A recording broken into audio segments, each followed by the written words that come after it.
Hi everybody, another quick video today. This time it's to do with a fuel filter on my Fiat 500L.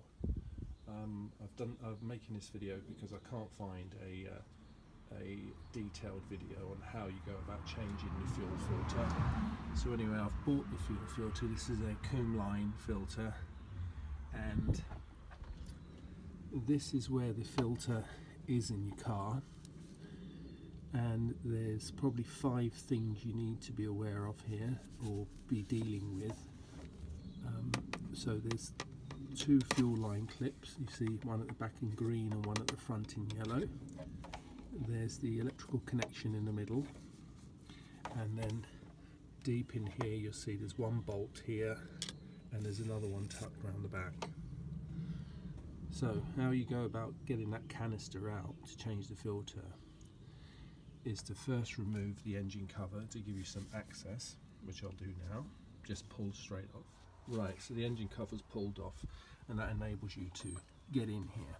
Now to remove these clips, I don't know if you'll be able to see on the video, on the side you need to slip a screwdriver down the side, because what you need to do is to move that clip aside, which enables you then to pinch this white button at the top, and there's a corresponding one at the bottom. You pinch them together and pull it off. Let's see if we can do that here. So pinch.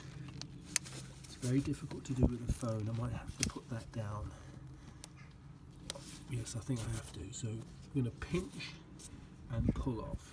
And there you go. So there's one at the top and there's another one at the other side at the bottom. Literally pinch them together and pull them off the pipe like that. And there's another one at the back which I'll do now. Okay, this connector on the top is probably the trickiest one of all. What you have to do here is, if you see on the right there's a yellow tab, you need to lift that tab up, and then this grey piece will slide across. Do you see that? And that then enables you to pull this connector straight up. If you're not shown that, you'll never get it off. So yellow tab up, grey section slides across to the right, and then the whole thing will lift off, or in fact it's come off for itself. Look, there you go.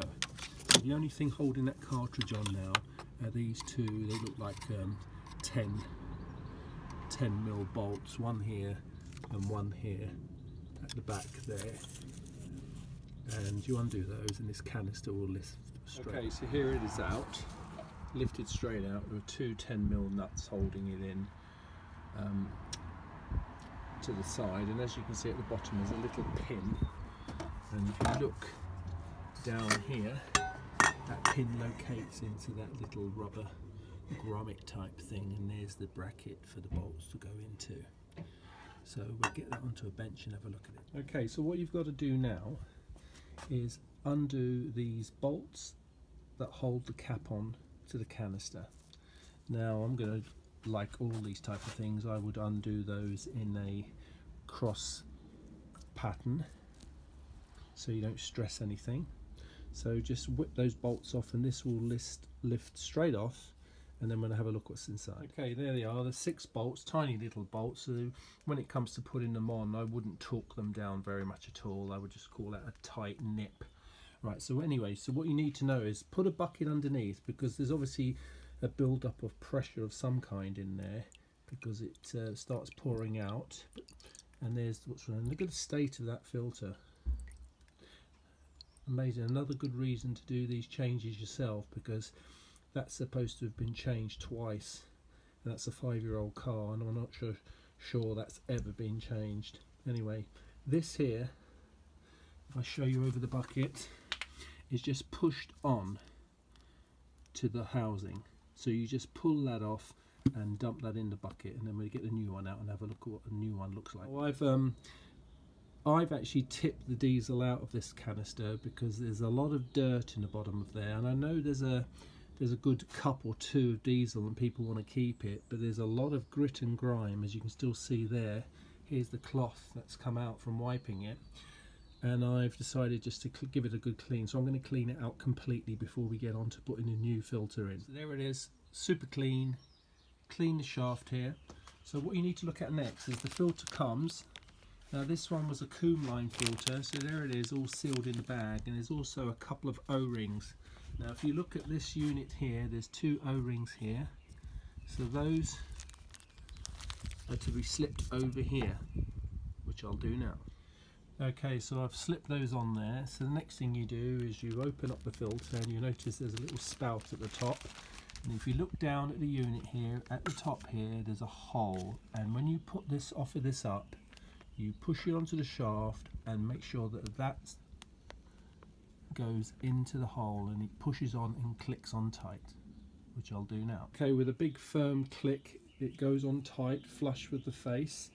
And just be aware that at the bottom you've got to line up the rod which comes through and seals at the bottom end. Okay, so that just pops back on.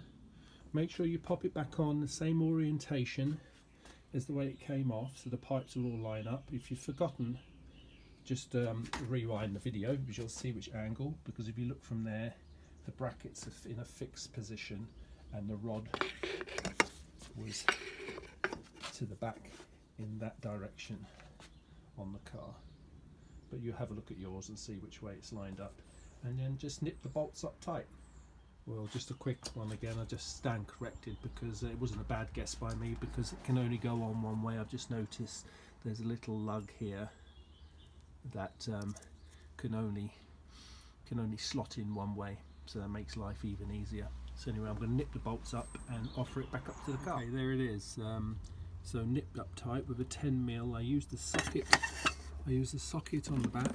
One of these type sockets on the back, which was easy to get to. At the front, there's not enough space because unless you remove the air filter box, which I didn't do, so I just used a ring spanner, 10mm on the front, nipped up tight.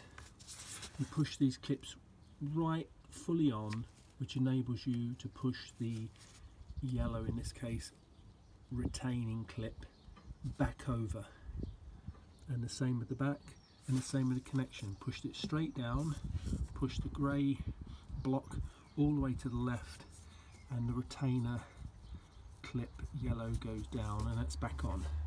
So what we now got to do is go into the car and don't try and start the engine because we've emptied this canister. So we're going to prime the pump, and we're going to go to the last stop with the key before the engine tries to start. Leave it there for 10 seconds, switch it off, do it again, do it 3 or 4 times, which will fill this bottle back up, and you should be able to start. Let's see if that actually works. Okay, so here we are in the car. Go to switch the car on, don't start it, leave it on for a second till the lights go out, switch it back off, do it again. Let's just do this in real time. So that's number 2, number 3,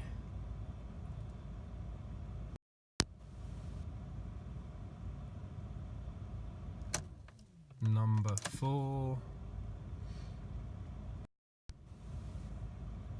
right, one more time.